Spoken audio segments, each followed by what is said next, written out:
मंगला विद्या मंदिर के सभी छात्रों को आपकी हिंदी की शिक्षिका लोना का नमस्कार। तो बच्चों, आज मैं आपको हिंदी की व्याकरण पढ़ाने वाली हूँ। व्याकरण में आज का विषय है संज्ञा। तो बच्चों, आज आप सभी जानते होंगे संज्ञा किसे कहते हैं, संज्ञा की परिभाषा क्या है, संज्ञा की भेद क्या होते हैं। तो बच्चों, आज की पढ़ाई में हम इन्हीं सब चीज़ों के बारे में और थोड़ा ज़्यादा जानकारी प्राप्त करेंगे। किसी व्यक्ति, वस्तु, स्थान या भाव के नामों को संज्ञा कहते हैं। संज्ञा में 3 भेद है। वो है व्यक्तिवाचक संज्ञा, जातिवाचक संज्ञा और भाववाचक संज्ञा। तो बच्चों, हम संज्ञा की इन्हीं 3 भेदों को अभी पढ़ेंगे। हमारा पहला भेद है व्यक्तिवाचक संज्ञा। जो शब्द केवल एक व्यक्ति, वस्तु या स्थान का बोध कराते हैं, उन शब्दों को व्यक्तिवाचक संज्ञा कहते हैं। जैसे कि आप उदाहरण में देख सकते हैं, रमेश बाहर खेल रहा है। इस वाक्य में रमेश व्यक्तिवाचक संज्ञा के उदाहरण हैं। महेंद्र सिंह धोनी क्रिकेट खेलते हैं।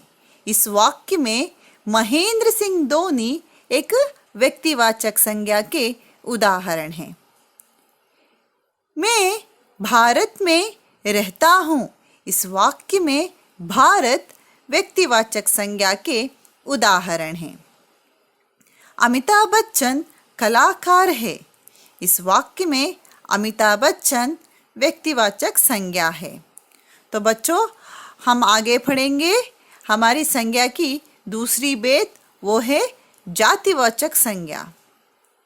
जो शब्द किसी व्यक्ति, वस्तु या स्थान की संपूर्ण जाति का बोध कराते हैं, उन शब्दों को जातिवाचक संज्ञा कहते हैं। जैसे कि आप उदाहरण में देख सकते हैं, यहाँ पर स्कूल में बच्चे पढ़ते हैं। इस वाक्य में बच्चे जातिवाचक संज्ञा है। बिल्ली दूध पीती है। इस वाक्य में बिल्ली जातिवाचक संज्ञा है। पेड़ों पर आम लगे हैं। इस वाक्य में पेड़ एक जातिवाचक संज्ञा की उदाहरण है। राम पौधों को पानी देता है। इस वाक्य में पौधा एक जातिवाचक संज्ञा के उदाहरण है। तो बच्चों, अभी हम पढ़ेंगे संज्ञा की आखिरी भेद, वो है भाववाचक संज्ञा। जो शब्द किसी चीज या पदार्थ की अवस्था, दशा या भाव का बोध कराते हैं, उन शब्दों को भाववाचक संज्ञा कहते हैं। तो बच्चों, हम उदाहरण देखेंगे।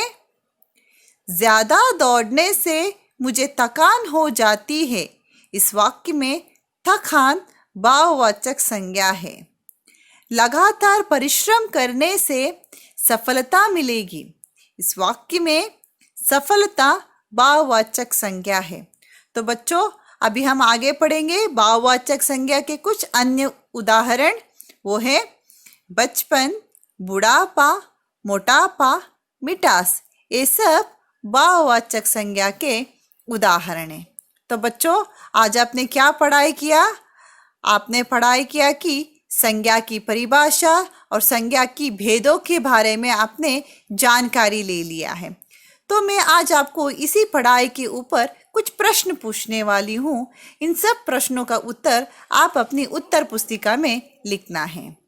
तो आज की प्रश्न इस तरह है कि संज्ञा की परिभाषा लिखिए, व्यक्तिवाचक संज्ञा की परिभाषा लिखिए, जातिवाचक संज्ञा की परिभाषा लिखिए, भाववाचक संज्ञा की परिभाषा लिखिए, व्यक्तिवाचक संज्ञा की 5 उदाहरण लिखिए।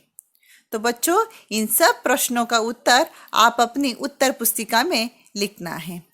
तो आशा करती हूँ बच्चों, आज की संज्ञा की पढ़ाई आपको बहुत अच्छे से समझ में आए होगा। उन सब प्रश्नों का उत्तर आप अपनी उत्तर पुस्तिका में अच्छे से लिख लीजिए। धन्यवाद।